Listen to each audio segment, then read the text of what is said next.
মুনাফিকরা দুনিয়াতেও যেমন লাঞ্ছিত অপমানিত, কিয়ামতের দিনও তারা লাঞ্ছিত অপমানিত হবে। দুনিয়াতে যেমন আছে নেতা, তেমনি আছে তাদের অনুসারী। এই নেতৃস্থানীয় হতে পারে কোনো মাজারের ভণ্ড পীর, কোনো ইসলাম বিদ্বেষী কাফের, বেঈমান, নাস্তিক, মুনাফিক নেতা, অথবা যে কোনো বেধর্মী নেতা হইতে পারে এবং তাদের অনুসারী জমিনে আছে। দুনিয়ার জীবনে যেসব মানুষ যাদেরকে অনুসরণ করেছে, দুনিয়ার জীবনে যেসব মানুষ যেসব নেতাদেরকে অনুসরণ করেছে, ওই নেতা সহ কিয়ামতের দিন একই সাথে উঠবে। যে যার অনুসরণ করবে দুনিয়াতে, কিয়ামতের দিনেও ওই নেতা থাকবে আগে আগে, পিছে পিছে থাকবে ওর অনুসারী, ওর কর্মীরা। নেতা সহ আল্লাহ তাআলা ডাকবেন, আহ্বান করবেন, কিয়ামতের দিন উঠাবেন। কিয়ামতের দিন আল্লাহ তাআলা ইমাম সহ নেতা সহ ডাকবেন। আসল বিষয় হলো দুনিয়ার জীবনে কোন মানুষ কোন নেতার পিছনে দৌড়াইছে, তার ইমাম কে ছিল, সে কার অনুসরণ করে জীবনটা অতিবাহিত করেছে, সেই নেতা সহকারে আল্লাহ তাআলা কিয়ামতের দিন ডাকবেন, আহ্বান করবেন, উঠাবেন। আল্লাহ রাব্বুল আলামিন বলছেন, ইয়াউমা নাদউ কুল্লা উনাসিম বিইমামিহিম। তারপরে সেই দিনের কথা মনে করো, অর্থাৎ কিয়ামতের দিনের কথা স্মরণ করো, যেদিন আমি মানুষের প্রত্যেকটি দলকে তার নেতা সহকারে ডাকবো। কে বলছেন? আল্লাহ তাআলা বলছেন। কাকে সহ ডাকবেন? নেতা সহকারে আল্লাহ তাআলা ডাকবেন। তাফসীরে দেখলাম এই কথার অর্থ করেছে, ব্যাখ্যা করেছে তারা এরকম। কোন তাফসীরকারক বলছে যে এখানে ইমাম বলতেন সমসাময়িক নবী রাসূলদেরকে বোঝানো হয়েছে, কেউ বলছে সমসাময়িক কিতাবকে বোঝানো হয়েছে, কেউ বলছে আমলনামা বোঝানো হয়েছে। আবার কোন তাফসীরকারক ব্যাখ্যা করেছেন যে সমসাময়িক যেই জাতির যেই নেতা অথবা যেসব মানুষ যাদের অনুসরণ করেছে ওইসব নেতাদেরকেই আর ওইসব কর্মীদেরকেই বোঝানো হয়েছে। তো আল্লাহ তাআলা কিয়ামতের দিন ডাকবেন কর্মীদেরকে, মানুষদেরকে তার নেতা সহকারে। জমিনে তুমি কোন নেতার অনুসরণ করেছো, ওই নেতা সহকারে আল্লাহ তাআলা কিয়ামতের দিন উঠাবেন, হাজির করবেন, আহ্বান করবেন। আল্লাহ রাব্বুল আলামিন বলছেন, সেই কিয়ামতের দিন যাদের আমলনামা তাদের ডান হাতে দেয়া হবে, তারা নিজেদের কার্যকলাপ পাঠ করবে, আমলগুলি পাঠ করবে, জীবন বৃত্তান্ত পাঠ করবে। আল্লাহ রাব্বুল আলামিন বলছেন, ফামান উতিয়া কিতাবাহু বিয়ামিনিহি ফাউলাইকা ইয়াকরাউনা কিতাবাহুম ওয়ালা ইউজলামুনা ফাতিলা। সেদিন যাদের আমলনামা তাদের ডান হাতে দেয়া হবে। দুনিয়ার জীবনে মানুষ যেসব কার্যকলাপ করেছে, কাজ কারবার করেছে, যারা ভালো ভালো কাজ করেছে, কিয়ামতের দিন তাদের আমলনামা তাদের ডান হাতে দেয়া হবে। আর এইসব ভালো মানুষ যারা ডান হাতে আমলনামা পাবে, যারা আমলদার ব্যক্তি, ইবাদতকারী ব্যক্তি, এরা যখন ডান হাতে আমলনামা পাবে, আল্লাহ তাআলা বলছেন ওইসব মানুষদের উপর কোনো রকম জুলুম করা হবে না। সুবহানাল্লাহ। কিয়ামতের দিন নেতা সহকারে আল্লাহ ডাকবেন, আর যাদের আমলনামা ডান হাতে দেয়া হবে তারা তো খুশি হবেই, ওইসব মানুষদের উপর সামান্য পরিমাণ জুলুম করা হবে না, তারা পেরেশানিতেও কিয়ামতের দিন থাকবে না। দুনিয়ার জীবনে যেসব মানুষ ভালো নেতার অনুসরণ করছে, ওই ভালো নেতা সহ কিয়ামতের দিন উঠবে। যারা খারাপ নেতার অনুসরণ করছে, ওই খারাপ নেতা সহ কিয়ামতের দিন উঠবে। কোনো সন্দেহ আছে? নাই। আর আমল ভালো হইলে আমলটা পাবে ডান হাতে। যারা জেনে বুঝে, লক্ষ্য করেন দুনিয়ার জীবনে যারা জেনে বুঝে, বিবেক আছে, বুদ্ধি আছে, বুদ্ধিশক্তি আছে, অঙ্গ প্রত্যঙ্গ সুস্থ আছে, চোখে দেখে, মুখে কথা বলতে পারে, হাত পা সচল আছে, কাজ করতে পারে, যারা জেনে বুঝে বিবেক বুদ্ধি থাকার পরেও আল্লাহ তাআলার আয়াত থেকে দূরে থাকবে, কোরআন থেকে দূরে থাকবে, হাদিস থেকে দূরে থাকবে, অন্ধের মতো ভান করে চলবে, দেখেও না দেখার ভান করবে, এসব মানুষরা তো এইটা জানে না, এই যে দুনিয়ায় তারা এড়িয়ে চলতেছে, ভান করে চলতেছে, কিয়ামতের দিন আল্লাহ তাআলা দুনিয়ায় যেমন দেখেও না দেখার ভান করছে, কিয়ামতের দিনও তারা সঠিক রাস্তা দেখতে পারবে না, সঠিক পথ পাবে না, আলো পাবে না, হাতড়াবে, অন্ধ হয়ে যাবে। ওখানেও দেখবে কিন্তু তাদের আলো থাকবে না, সে কোনটা সঠিক রাস্তা হাতড়াবে, পাবে না, গিয়ে পড়বে কোথায়? জাহান্নামের মধ্যে। আল্লাহ রাব্বুল আলামিন বলছেন, ওয়ামান কানা ফি হাযিহি আমা ফাহুয়া ফিল আখিরাতি আমা ওয়া আদাল্লু সাবিলা। আল্লাহ রাব্বুল আলামিন বলছেন, যে ব্যক্তি জেনে, যে ব্যক্তি বুঝে, এখানে সত্য থেকে অন্ধ হয়ে থেকেছে, দুনিয়ার জীবনে যারা জেনে বুঝে অন্ধ হয়ে থেকেছে, ইসলামের কথা হচ্ছে, আলোচনা হচ্ছে, ঘরে কোরআন আছে, হাদিস আছে, খুলেও দেখে না, দেখেও না দেখার ভান করে, বুঝেও না বোঝার ভান করে, এইসব মানুষরা যে দুনিয়ায় এইরকম করে চলতেছে, অন্ধের মতো আচরণ করতেছে, কিয়ামতের দিনেও পরকালেও সে আল্লাহ তাআলার নিয়ামত থেকে অন্ধই থেকে যাবে এবং হেদায়েত থেকেও সে হয়ে যাবে পথহারা। দুনিয়ায় আপনি অন্ধের মতো আচরণ করতেছেন, কিয়ামতের দিন আপনি সঠিক রাস্তা, আলো আপনি পাবেন না, হাতড়াতে গিয়ে পড়বেন জাহান্নামে।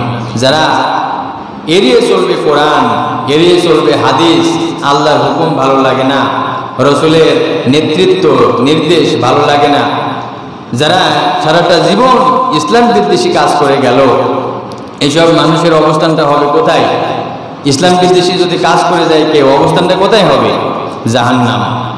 এই জন্য আল্লাহ তাআলা আপনাকে বিবেক দিয়েছেন, বুদ্ধি দিয়েছেন, অন্তঃকরণ দিয়েছেন, ওইভাবেই আল্লাহ রাস্তায় আপনার প্রত্যেকটা যোগ্যতাই খরচ করার চেষ্টা করতে হবে, কাজে লাগানোর চেষ্টা করতে হবে।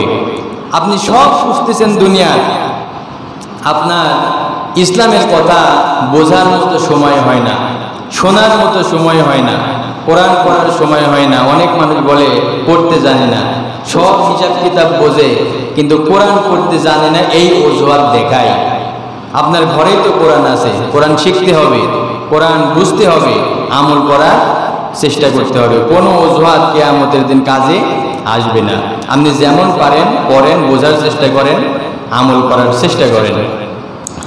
লক্ষ্য করেন, যারা ইমানদার মানুষ, যারা মুসলমান আত্মসমর্পণকারী, যারা ভালো মানুষ, এরা জীবনের প্রত্যেকটা ক্ষেত্রে কার কাছে সাহায্য চাই? আল্লাহ তাআলার কাছে সাহায্য চাই। কিন্তু যারা মুনাফিক, তারা সম্মান চাই মানুষের কাছে, অন্যের কাছে সম্মান তালাশ করে, ক্ষমতা অন্যের কাছে তালাশ করে, অমুকের অনেক শক্তি আছে, ওই ব্যক্তির অধীনে থাকলে আমার লাভ আছে, ক্ষমতার আশায় অন্যের গোলামি করে। আল্লাহ তাআলার রাসূল হযরত মুহাম্মদুর রাসূলুল্লাহ সাল্লাল্লাহু আলাইহি সাল্লামের সাহাবী হযরত ওমর রাদিয়াল্লাহু তাআলা আনহু বলছেন, যে ব্যক্তি বান্দাদের অর্থাৎ মাখলুকের সাহায্যে মর্যাদাবান হওয়ার বাসনা করে, সম্মান পাওয়ার আশা করে, ক্ষমতা পাওয়ার আশা করে, আল্লাহ রাব্বুল আলামিন তাকে লাঞ্ছিত করেন, আল্লাহ তাআলা তাকে অপমানিত করেন। আপনি আল্লাহর বান্দা, আপনি জীবনের যে কোনো প্রয়োজন কার কাছে চাইবেন? আল্লাহ তাআলার কাছে। কিন্তু মুনাফিকরা তা করে না, এরা মানুষের কাছে মানে প্রার্থনা করে, কামনা করে, চায়, সম্মানিত হওয়ার আশায়, ক্ষমতা পাওয়ার আশায় তারা মুনাফিকি করে, ইসলাম বিদ্বেষী নেতার পেছনে দৌড়ায়, ইসলাম ভালো লাগে না। এরকম মুনাফিক বাংলাদেশে নাই? অবশ্যই আছে। লক্ষ্য করেন, হযরত ওমর রাদিয়াল্লাহু তাআলা আনহু একটা চমৎকার কথা বলেছেন। হযরত ওমর রাদিয়াল্লাহু তাআলা আনহু সিরিয়ার প্রশাসক হযরত আবু উবাইদা রাদিয়াল্লাহু তাআলা আনহুকে বলেন, হে আবু উবাইদা, তোমরা সংখ্যার দিক দিয়ে নগণ্য ছিলে, মুসলমানদের সংখ্যা একেবারে কম ছিল। ইসলামের বদৌলতে আল্লাহ রাব্বুল আলামিন তোমাদের শক্তি বৃদ্ধি করে দিয়েছেন। খুব ভালোভাবে এখানে বুঝবেন। ওমর রাদিয়াল্লাহু তাআলা আনহু বলতেন, হে আবু উবাইদা, তোমরা সংখ্যার দিক দিয়ে নগণ্য ছিলে, অর্থাৎ মুসলমানের সংখ্যা একটা সময় গেছে একেবারে কম ছিল। ইসলামের বদৌলতে আল্লাহ রাব্বুল আলামিন তোমাদের শক্তি বৃদ্ধি করে দিয়েছেন। তোমরা সর্বাপেক্ষা মর্যাদাহীন ছিলে, অর্থাৎ সমাজের মধ্যে এমন একটা সময় গেছে মুসলমানদেরকে মর্যাদাহীন করে রাখা হয়েছিল, দাম দেওয়া হইতো না। ওমর রাদিয়াল্লাহু তাআলা আনহু বলছেন, অতঃপর আল্লাহ তাআলা ইসলামের বদৌলতে তোমাদেরকে মর্যাদাবান করেছেন, সম্মান দান করেছেন, সম্মানিত করেছেন। অতএব মনে রাখবে, আল্লাহ ছাড়া অন্য কোনো সূত্র থেকে যদি তোমরা সম্মান অর্জন করতে চাও, অন্য কোনো মানুষের কাছে, মাখলুকের কাছে যদি সম্মান চাও, সম্মানের আশা করো, তবে জেনে রাখো আল্লাহ তাআলা তোমাদের লাঞ্ছিত করবেন, অপমানিত করবেন। সম্মান দরকার, মর্যাদা দরকার, টাকা দরকার, পয়সা দরকার, যেটাই দরকার হোক, কার কাছে চাইবো? আল্লাহর কাছে চাইতে হবে। কিন্তু মুনাফিকরা তারা কামনা করে কার কাছে? মানুষের কাছে। তাদের প্রার্থনা, তাদের আশা অন্য ইসলাম বিদ্বেষী নেতা, সে যে কোয়ালিটিরই হোক তার উপর ভরসা করে, তার মাধ্যমে সম্মান পাইতে চাই, শক্তিধর হইতে চাই। আপনি যত বড় শক্তিশালী হন না কেন, আল্লাহর কাছে আপনার শক্তি টিকবে? টিকবে না। আপনি যত বড় শক্তিশালী হন না কেন, যদি ডায়রিয়া হয়, দুইবার যদি ঘন ঘন টয়লেটে যাওয়া লাগে, আর শরীর চলে না।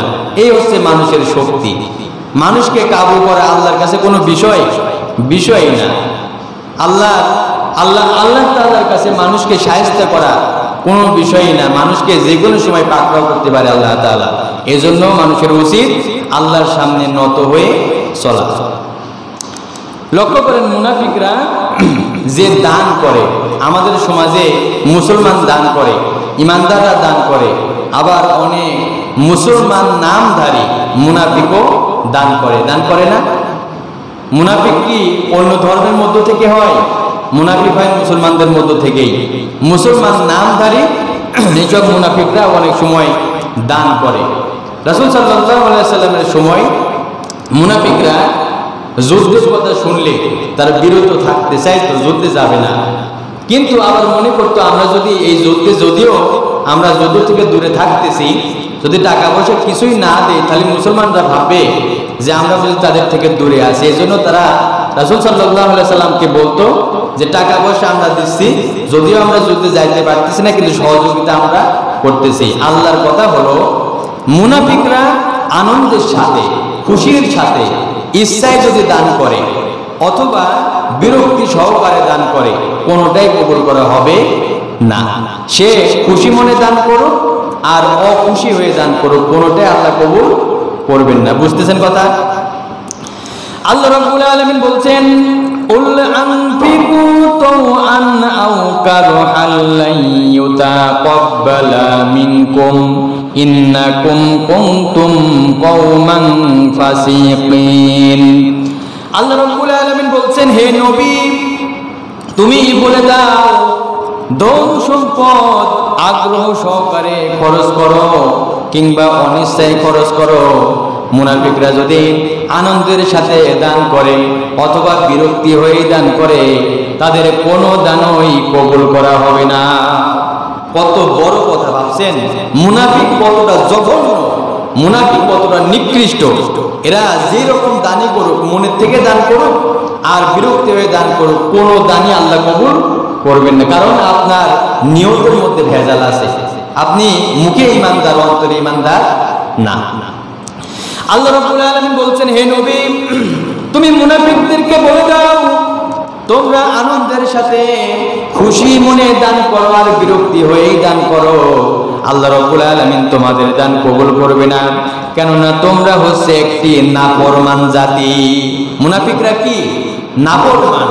এদের কৃতজ্ঞতা বোধ নাই। যদি কৃতজ্ঞতা বোধ থাকতো, আল্লাহ তাআলা তাদেরকে সৃষ্টি করেছেন, থাকার জায়গা দিয়েছেন, বাসস্থান দিয়েছেন, খাওয়াচ্ছেন, পড়াচ্ছেন, চলাফেরা করাচ্ছেন। তারা ইসলাম বাদ দিয়ে নাস্তিকদের, ইসলাম বিদ্বেষী নেতাদের গোলামি করতো না, করতো না। আল্লাহর হাত থেকে খেয়াল করেন, দুনিয়াতে তো মুনাফিকরা নিকৃষ্ট, অসম্মানিত, লজ্জিত। কিয়ামতের দিন তাদের অর্থ সম্পদ, সন্তান সন্ততি কোনোটাই কি কাজে আসবে? কাজে আসবে না। মুনাফিকরা অর্থ সম্পদে অনেক প্রাধান্য দেয়, সন্তান সন্ততিকে মানুষ করার জন্য, টাকা পয়সা অনেক বানানোর জন্য অনেক পরিশ্রম করে, চেষ্টা করে, আল্লাহ রাস্তায় মন থেকে দানও করতে চায় না। আবার অনেক মুনাফিক এমন আছে নিজেও ইসলামের পথে কাজ করে না, কোনো সন্তান ইসলামের পথে কাজ করুক, ওই পিতা ওই মাতা এটাও চায় না। এরকম মুনাফিক নাই? আছে। আচ্ছা, আপনারা যারা অর্থ সম্পদ সংগ্রহ করে রাখতেছেন, গুনে গুনে রাখতেছেন, আপনার এই অর্থ সম্পদ আপনি যদি আল্লাহর মন মর্জি মোতাবেক খরচ না করেন, আপনার সন্তানকে যদি আপনি ইসলামের পথে পরিচালিত না করেন, আপনি যদি কিয়ামতের দিন বিপদে পড়ে যান, আপনার অর্থ, আপনার সম্পদ, টাকা পয়সা, জমি জামা, বাড়ি গাড়ি, বাগ বাগান, আপনার ছেলে, আপনার মেয়ে কোনো কাজে আসবে? আসবে কাজে? আসবে না। কিয়ামতের দিন সবাই নিজেকে নিয়ে ব্যস্ত হয়ে যাবে। আর আপনার সন্তানকে যদি আপনি ভুলভাল পথে পরিচালনা করেন, ইসলামের পথ বাদ দিয়ে আপনি যদি ইসলাম বিদ্বেষী পথের দিকে ঠেলে দেন, ওই সন্তান কিয়ামতের দিন আপনার বিরুদ্ধে দাঁড়ায় যাবে। আপনি গার্জিয়ান, ভাবেন না যে আপনি মাত বাড়ি বলাবেন। ওই সন্তানকে যদি আপনি সঠিক রাস্তায় পরিচালনা না করেন, ইসলামের পথে কাজ করতে তাকে উদ্বুদ্ধ না করেন, এর জবাবদিহিও আপনাকে করতে হবে। লক্ষ্য করেন, মুনাফিকরা অর্থ সম্পদ জমা করে, সন্তান সন্ততিকে তারা অনেক ভালোবাসে, মহব্বত করে। এই অর্থ সম্পদ, এই সন্তান সন্ততি মুনাফিকদের কিয়ামতের দিন কোনোই কাজে আসবে না, তাদের উপকারে আসবে না। আল্লাহ রাব্বুল আলামিন বলছেন,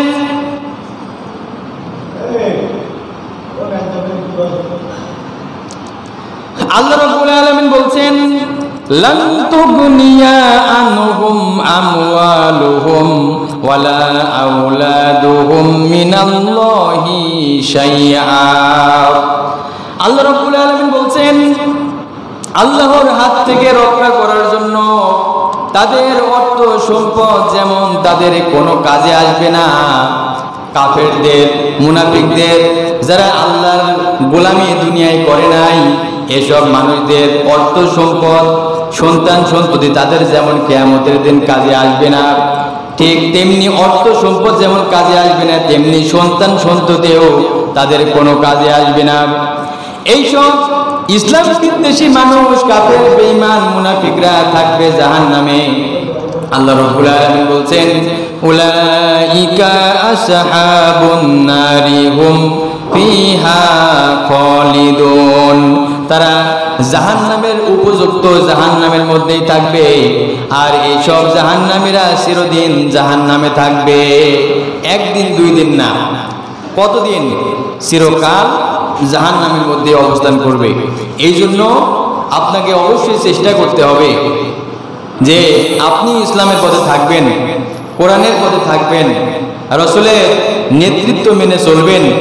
আপনার অধীনস্থ যেসব সন্তান আছে, সন্তান সন্ততি আছে, ছেলে আছে, মেয়ে আছে, তাদেরকেও চেষ্টা অবশ্যই করতে হবে, তাদেরকেও আপনি ইসলামের রাস্তায় দিবেন, নামাজি বানাবেন, পরহেজগার বানাবেন, আল্লাহর ভয় আপনার সন্তানের অন্তরে আপনি দিবেন। ওয়ানজির আশিরাতাকাল আকরাবিন, তোমার নিকটবর্তী যারা আছে তাদের অন্তরে তোমরা আল্লাহর ভয় সৃষ্টি করে দাও। কার কথা? আল্লাহর কথা। আপনি পরিবারের নেতা, পরিবারের গার্জিয়ান, আপনার অধীনস্থ যারা আছে, আপনার স্ত্রী, আপনার ছেলে, আপনার মেয়ে, সবার অন্তরে আপনি কার ভয় ঢোকাবেন? আল্লাহর ভয়। আল্লাহর সামনে মাথা নত করতে বলবেন। যেসব সন্তান নামাজ পড়ে না তাদেরকে মসজিদে আপনি যেতে বাধ্য করবেন, আদর করে বলবেন, মারার দরকার নাই, আদর করে বলবেন। এরপরেও যদি বিয়ারা হয়েই যায় 10 বছরের প্রহার করবেন, তবু নামাজ এই বিষয়ে কোনো ছাড় নাই। আপনি গার্জিয়ান, অবশ্যই আপনার দায়িত্ব আছে। লক্ষ্য করেন, মুনাফিকরা আল্লাহ রাব্বুল আলামিনের দরবারে তারা কসম খাবে।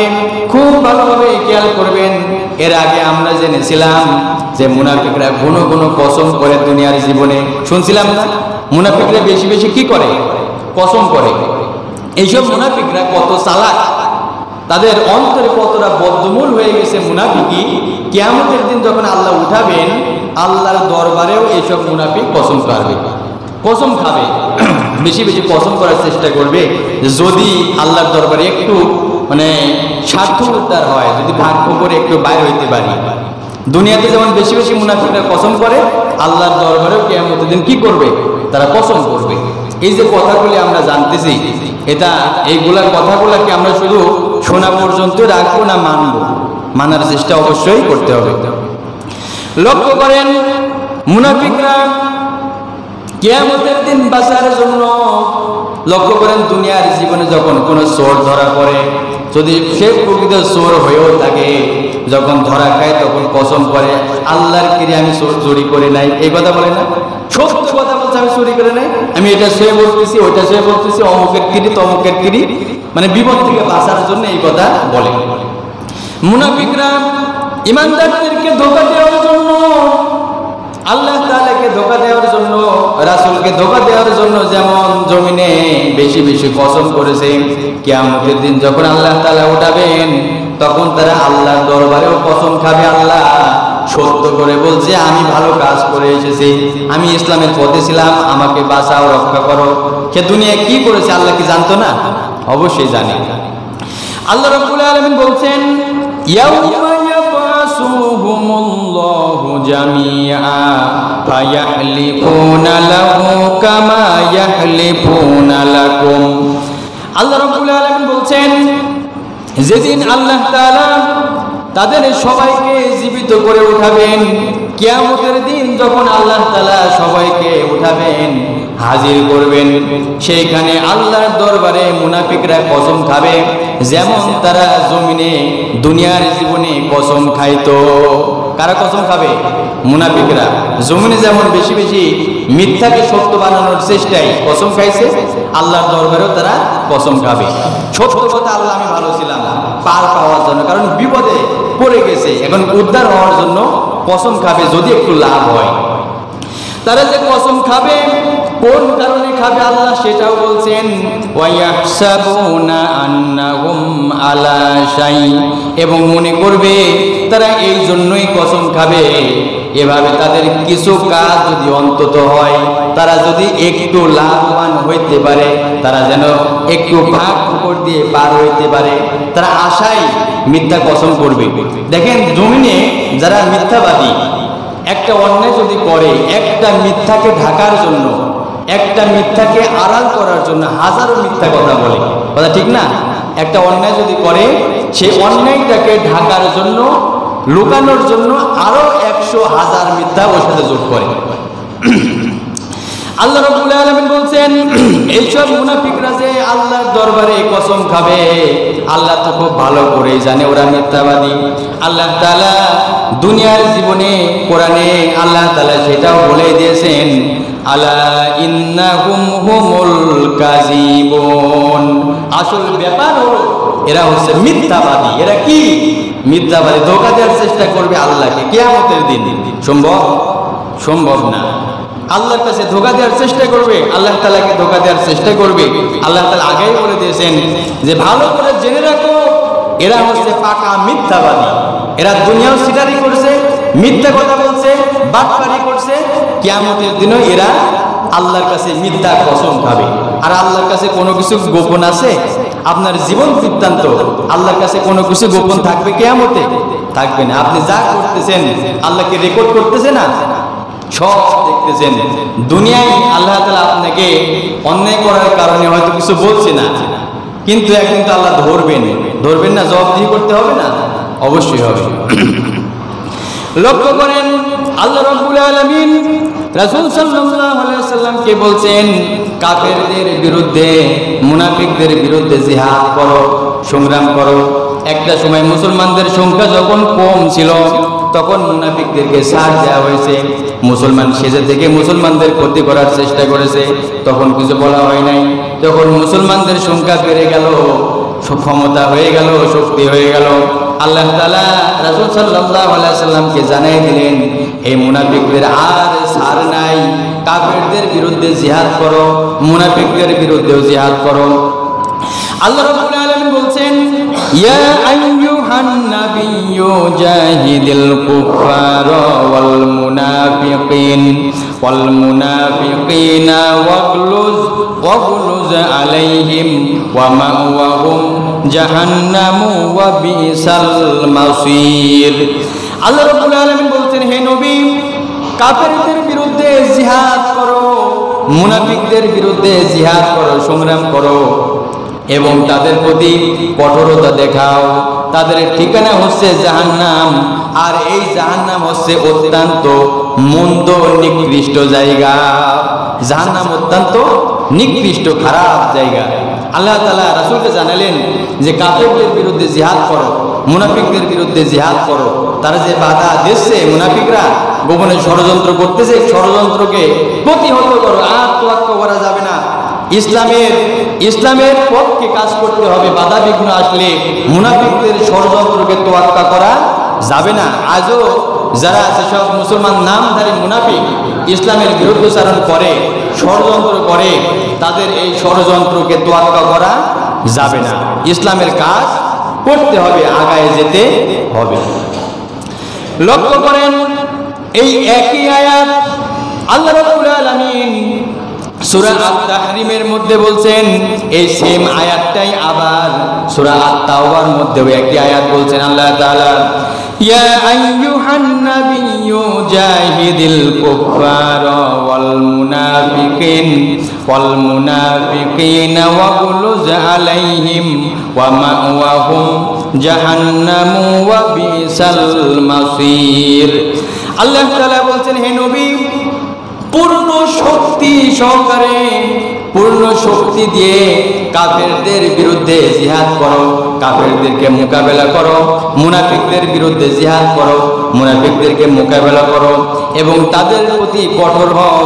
শেষ পর্যন্ত তাদের আবাসস্থল হবে জাহান্নাম এবং তা অত্যন্ত নিকৃষ্ট আবাসস্থল। মুনাফিকরা যে জাহান্নামে যাবে, এই জাহান্নাম ভালো জায়গা না নিকৃষ্ট জায়গা? নিকৃষ্ট জায়গা। এই জাহান্নামের যে শাস্তি, কষ্ট, মানুষ একটা সেকেন্ডের জন্য কি সহ্য করতে পারবে? ক্ষমতা আছে আমার আপনার সহ্য করা?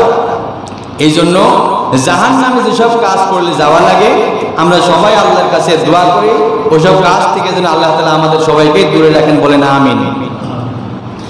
লক্ষ্য করেন, কিয়ামতের দিন যারা মুনাফিক পুরুষ, মুনাফিক নারী, এই দুনিয়ার জীবনে পুরুষের মধ্যেও মুনাফিক আছে, মেয়ে লোকের মধ্যেও মুনাফিক আছে, ছেলেদের মধ্যে, পুরুষদের মধ্যে মুনাফিক আছে, নারীদের মধ্যেও মুনাফিক আছে।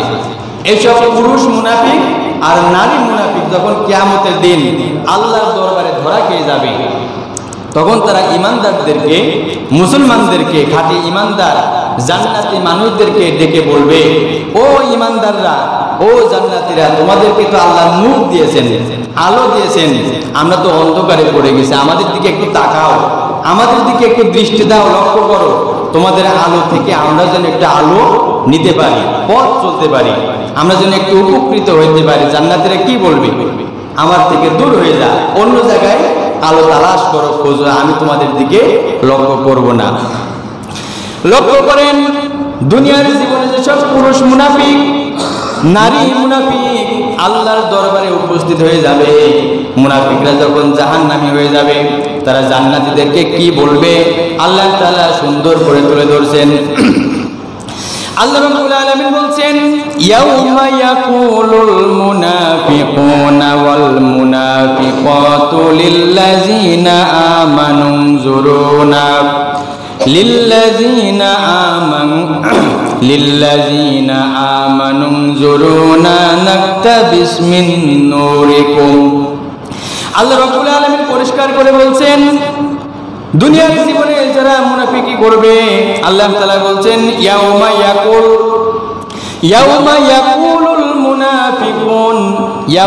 ইয়াকুলুল মুনাফিকুনা ওয়াল মুনাফিকাতু লিল্লাযিনা আমানু যুরুনা নাকতাবিস মিন নূরিকুম।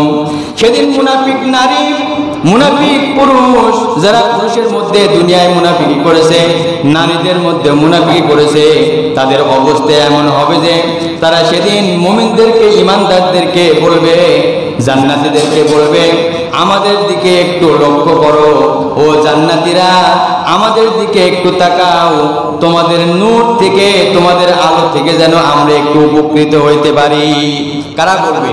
পুরুষ মুনাফিক, নারী মুনাফিক জান্নাতীদেরকে বলবে, তোমরা আমাদের দিকে একটু তাকাও, তোমাদের নূর থেকে যেন আমরা একটু উপকৃত হইতে পারি, একটু লাভবান হইতে পারি। জান্নাতীরা এইসব মুনাফিকদেরকে বলবে,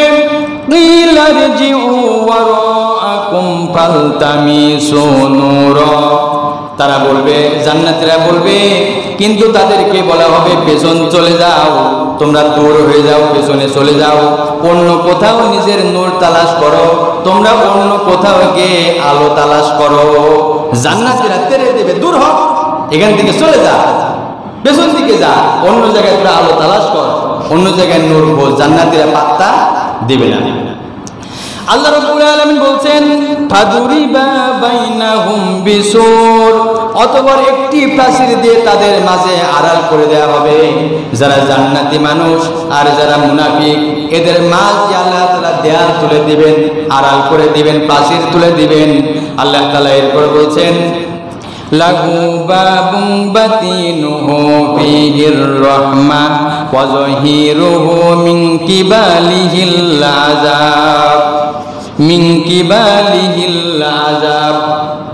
আল্লাহ রাব্বুল আলামিন বলছেন, তাতে একটি দরজা থাকবে, সে দরজার ভেতরে থাকবে রহমত। জান্নাতি মানুষ, লক্ষ্য করেন, জান্নাতি মানুষ আর জাহান্নামী মুনাফিকদের, এদের মাঝে আল্লাহ তাআলা দেয়াল তুলে দিবেন, প্রাচীর তুলে দিবেন। আল্লাহ তাআলা বলছেন, এর যে দরজা থাকবে, দরজার ভেতরে থাকবে রহমত আর বাইরে থাকবে জাহান্নামের আযাব। মুনাফিকদের আর ঈমানদারদের মাঝে আল্লাহ কি তুলে দিবেন? প্রাচীর তুলে দিবেন, দেয়াল তুলে দিবেন। ভেতরে থাকবে আল্লাহর রহমত, জান্নাত, আর বাইরে থাকবে জাহান্নাম, আল্লাহর আযাব। এই অবস্থা হবে মুনাফিকদের। তারা কিয়ামতের দিন বলবে, ওই ঈমানদাররা তোমরা একটু দাঁড়াও, একটু আলো দাও, আমাদের দিকে তাকাও, তোমাদের আলো থেকে যেন আমরা একটু আলো পাইতে পারি। জান্নাতীরা মুনাফিকদেরকে সেদিন পাত্তা দিবে না। লক্ষ্য করেন মুনাফিকরা কতটা নিকৃষ্ট। জাবের রাদিয়াল্লাহু তাআলা আনহু থেকে বর্ণিত, তিনি বলেন, রাসূলুল্লাহ সাল্লাল্লাহু আলাইহি ওয়াসাল্লাম বলেছেন, রাসূলুল্লাহ সাল্লাল্লাহু আলাইহি ওয়াসাল্লাম এক সফর হতে প্রত্যাগমন করে মদিনার নিকটবর্তী স্থানে পৌঁছলে এমনভাবে প্রবল বায়ু প্রবাহিত হয়, এমনভাবে বাতাস প্রবাহিত হয়, মনে হচ্ছিল যেন আরোহীকে উড়িয়ে নিয়ে চলে যাবে। বর্ণনাকারী বলেন, তখন রাসূলুল্লাহ সাল্লাল্লাহু আলাইহি ওয়াসাল্লাম বললেন, আন্না রাসূলুল্লাহি সাল্লাল্লাহু আলাইহি ওয়াসাল্লাম ক্বালা বুইসাত হাযিহির রিহু লিমাউতি মুনাফিক। রাসূলুল্লাহ সাল্লাল্লাহু আলাইহি ওয়াসাল্লাম বলেন, কোন মুনাফিকের মৃত্যুর কারণে এই বাতাস প্রবাহিত হচ্ছে, কোন মুনাফিক মারা গেছে, এই কারণেই এই জোরে বাতাসটা প্রবাহিত হচ্ছে।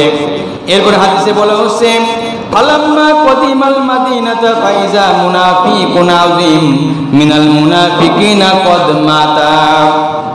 যখন তিনি মদিনায় পৌঁছলেন, তখন দেখা গেল এক বড় মুনাফিকের মৃত্যু হয়েছে। রাসূল সাল্লাল্লাহু আলাইহি সাল্লাম মদিনার কাছাকাছি, অনেক জোরে বাতাস উঠলো, মনে হচ্ছে আরোহীকে ফেলে দিবে, এত দ্রুত বাতাস। রাসূল বললেন, হয়তো কোনো মুনাফিকের মৃত্যু হয়েছে। মদিনায় গিয়ে দেখলো একটা বড় মুনাফিক মারা গেছে। লক্ষ্য করেন, যারা মুনাফিক, এরা কোরআনের আয়াত শুনলে তাদের বক্রতা আরো বেড়ে যায়, তাদের মনের আরো অশান্তি শুরু হয়ে যায়। কিন্তু যারা ঈমানদার, এরা যদি কোরআনের আয়াত শুনে, ইসলামের কথা শুনে, কোরআন হাদিসের কথা শুনে, এদের ঈমানটা আরো বেড়ে যায়। আল্লাহ রাব্বুল আলামিন বলছেন, ইন্নামাল মুমিনুনাল্লাযীনা ইযা যুকিরাল্লাহু ওয়াজিলাত কুলুবুহুম। সচ্চাই ঈমানদার তো তারাই, আল্লাহকে স্মরণ করা বলে তাদের হৃদয়টা ভয়ে কেঁপে ওঠে। আল্লাহর নাম যদি শুনি, তাদের অন্তরটা আল্লাহর ভয়ে, তাদের হৃদয়টা কেঁপে ওঠে। আল্লাহ রাব্বুল আলামিন বলছেন, ওয়া ইযা তুলি তুলিয়াত আলাইহিম আয়াতুহু যাদাতুহুম ঈমানাও ওয়া আলা রাব্বিহিম ইয়াতাওয়াক্কালুন। আর আল্লাহর আয়াত যখন তাদের সামনে পাঠ করা হয়, ঈমানদারদের সামনে যখন কোরআনের আয়াত পড়া হয়, পাঠ করা হয়, তাদের ঈমান আরো বেড়ে যায়, ঈমানটা বৃদ্ধি পেয়ে যায় এবং তারা নিজেদের রবের উপরই ভরসা করে। যাদের ঈমান আছে এদের সামনে যখন কোরআনের আয়াত তেলাওয়াত করা হয় তাদের ঈমানটা আরো বৃদ্ধি পায়। আর মুনাফিকদের অন্তরে যে বক্রতা আছে কোরআনের আয়াত শুনলে এদের বক্রতা আরো বেড়ে যায়। লক্ষ্য করেন মুনাফিক এর উদাহরণ এমন রাসূল সাল্লাল্লাহু আলাইহি সাল্লাম বলছেন, মুনাফিকের উদাহরণ হচ্ছে বট গাছের মতো। বট গাছ চেনেন তো? মুনাফিকের উদাহরণ হচ্ছে বট গাছের মতো। আবু হুরায়রা রাদিয়াল্লাহু তাআলা আনহু বলেন, তিনি বলেন রাসূলুল্লাহ সাল্লাল্লাহু আলাইহি সাল্লাম বলেছেন, মুমিনের উদাহরণ হলো ক্ষেতের শস্যের মতো যাকে বাতাস সর্বদা আন্দোলিত করতে থাকে। মুমিন সদা সর্বদাই বিপদগ্রস্ত হতে থাকে। আর মুনাফিক হলো বটগাছের মতো যা বাতাসে না হেললেও যখন ঝড় হয় ঝড়ের সমূলে উৎপাটিত হয়ে যায়। বাতাসে দোলে না বটগাছ, কিন্তু যখন ঝড় হয় ওর মূল শুদ্ধ উপড়ে যায়। তো মুনাফিক ধরা পড়ে না, যখন ধরা পড়বে ওর মূলও আর থাকবে না, ও উৎপাটিত হয়ে যাবে। মুনাফিকের উদাহরণ দিয়েছেন রাসূল সাল্লাল্লাহু আলাইহি সাল্লাম। কার সাথে তুলনা করেছেন? বট গাছের সাথে। মুনাফিকদের কাছে লক্ষ্য করেন, যারা মুনাফিক এরা তো নামাজ পড়ে মানুষকে দেখানোর জন্য। আর এইসব মুনাফিকরা নামাজ যে পড়ে তাদের কাছে ফজরের নামাজ আর এশার নামাজ খুবই কষ্টের। ইমানদার যারা আছে, মুমিন ব্যক্তি যারা আছে, এদের কাছে কোনো ওয়াক্তের নামাজই কি কষ্টের না। কিন্তু যারা মুনাফিক মানুষকে দেখানোর জন্য নামাজ পড়ে এদের কাছে ফজরের নামাজ আর এশার নামাজ খুবই কষ্টের। কে বলেছেন? রাসূল সাল্লাল্লাহু আলাইহি সাল্লাম বলছেন। রাসূলুল্লাহ সাল্লাল্লাহু আলাইহি সাল্লাম বলেছেন, মুনাফিক কপটদের উপর ফজর ও এশার নামাজ অপেক্ষা অধিক ভারী আর কোনো নামাজ নাই। যদি তারা এর ফজিলত ও গুরুত্ব জানতো তাহলে হামাগুড়ি দিয়ে হলেও তারা মসজিদে গিয়ে উপস্থিত হতো। এসব মুনাফিকরা তো জানে না যে ফজরের নামাজে কি নিয়ামত আছে, এশার নামাজে কি গুরুত্ব। এরা মুনাফিকরা তো জানে না। যদি জানতো হামাগুড়ি দিয়ে হলেও তারা মসজিদে যাইতো। আর একটি কথা বলে ইনশাআল্লাহ আলোচনা শেষ করব। অবশ্যই যারা ঈমানদার মুমিন মুত্তাকি মুসলমান এদের অন্তরে জিহাদের তামান্না থাকতে হবে, আকাঙ্ক্ষা থাকতে হবে যে আমি জিহাদ করবো আল্লাহর রাস্তায়। জিহাদ যদি আপনি না করতে পারেন আপনার নিয়ত থাকা লাগবে। কিন্তু যারা মুনাফিক তাদের অন্তরে জিহাদের আকাঙ্ক্ষা তামান্না থাকে না।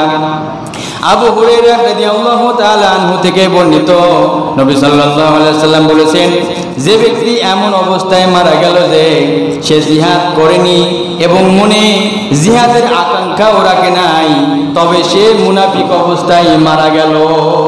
কথাটা কতটা শক্ত এবার বোঝেন। আপনার অন্তরে অবশ্যই আল্লাহর পথে জিহাদ করার মতো মন মানসিকতা থাকতে হবে। আপনি যদি জিহাদ না করতে পারেন নিয়ত থাকতে হবে। আপনি জিহাদের তামান্না জিহাদের আকাঙ্ক্ষা ছাড়া যদি আপনি মৃত্যুবরণ করেন আপনার মৃত্যুটা হবে মুনাফিক অবস্থায়। আর আমরা কি মুনাফিক হয়ে মারা যেতে চাই না। রাসূলুল্লাহ সাল্লাল্লাহু আলাইহি সাল্লাম বলেছেন, তোমরা কোনো মুনাফিককে সাইয়্যেদ বা নেতা নামে আখ্যায়িত করো না, কেননা সে যদি সত্যি তোমাদের নেতা হয়ে যায় তাহলে তোমরা তোমাদের প্রভুকে তোমাদের রবকে ক্ষুব্ধ করবে। মুনাফিককে নেতা বানানো যাবে না। এই যে আজ 10 দিন মুনাফিকের উপর আমরা দু একটি কথা শোনার চেষ্টা করেছি, এখনো বহু কথা আছে আর আগাবো না।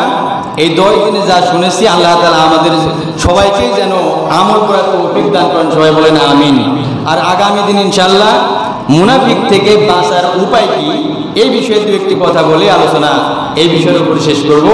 তো আল্লাহ তাআলা আমাদের সবাইকে ইসলামের পথে টিকে থাকার তৌফিক দান করেন, জিহাদের তামান্না মনে রাখার তৌফিক দান করেন। সবাই বলেন আমিন। আসসালামু আলাইকুম ওয়া রাহমাতুল্লাহি ওয়া বারাকাতুহু।